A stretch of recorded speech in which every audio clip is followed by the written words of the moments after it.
Here's an attempt to show you how to remove the trigger bar and the trigger out of the P09. First, take a look and see how things are installed. You can see that the trigger return spring is down in the groove in the block in the front part of the frame, and the other end of the spring is down in a hole in the trigger. So that's the starting point, except I've already pushed the trigger pin out a little. It's best to take the tension off the trigger bar by flicking the trigger bar spring loose from underneath the trigger bar. And then you can put a punch in and push the trigger pin out. And you've got the punch in the frame retaining the trigger return spring. Then you need to cover that area before you pull the punch out, because as soon as you pull the punch out, that spring is going to turn loose. There it is. You can find it, pull it out of the frame, and then you'll see that the trigger is now free in the frame, and you have to pull the disconnector up to clear the rear end of the trigger bar. Then you can take the whole assembly out. That's about all there is to it. And putting it back together, leave the trigger bar off. There's what the trigger looks like. Put the trigger in a little vise. Then get your trigger bar spring, get your trigger return spring. Stick the short end into the hole in the trigger with the long end facing forward, and hold the spring in as deep as you can till you can get a punch in. I used a small punch, probably too small a punch. You can use a larger punch than this to get the spring in, and that's to keep from letting the spring go flying across the room while you're trying to put a slave pin in. I use a hammer pin from a 75. You can use a toothpick or a Q-tip or almost anything.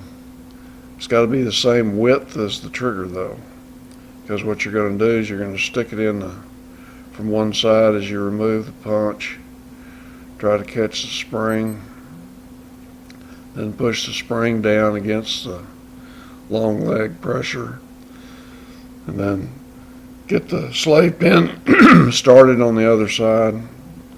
Once you get it in, it's got to be centered. If it's not centered and not too long, then it'll allow you to put the trigger back in the frame after you put the trigger bar on, and you can stick it back down in the frame like this.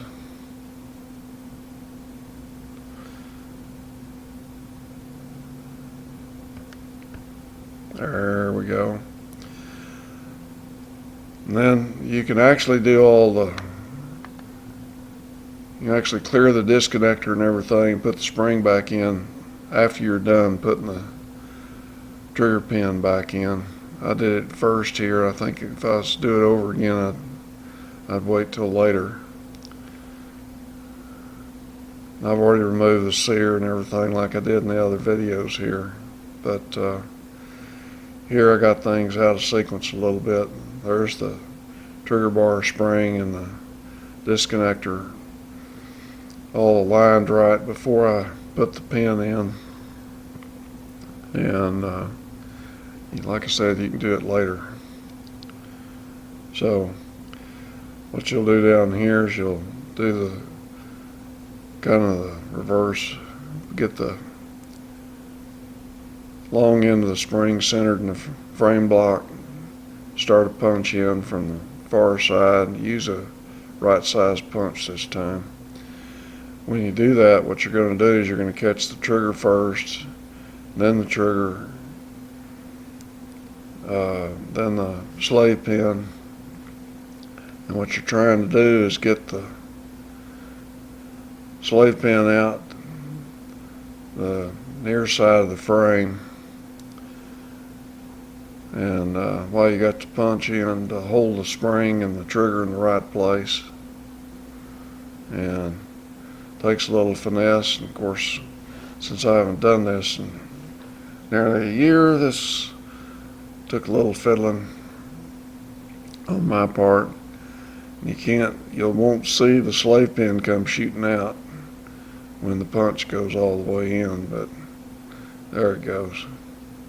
So the slave pin's now out and the punch is in.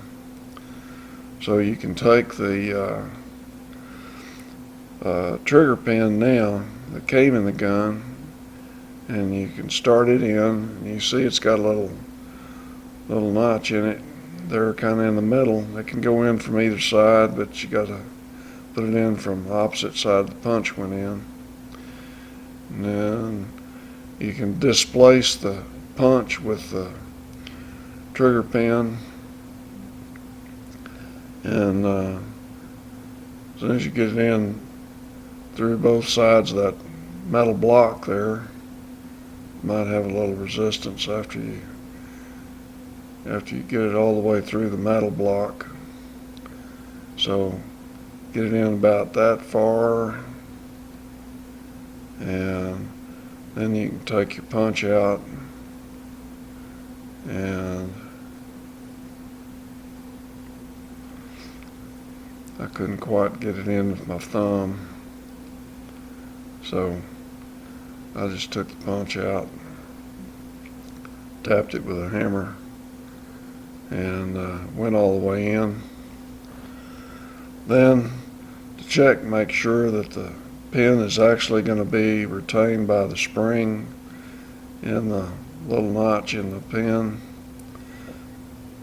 Push the pin on both sides and you'll see the spring moving, indicating that the spring is centered in the notch. That'll work.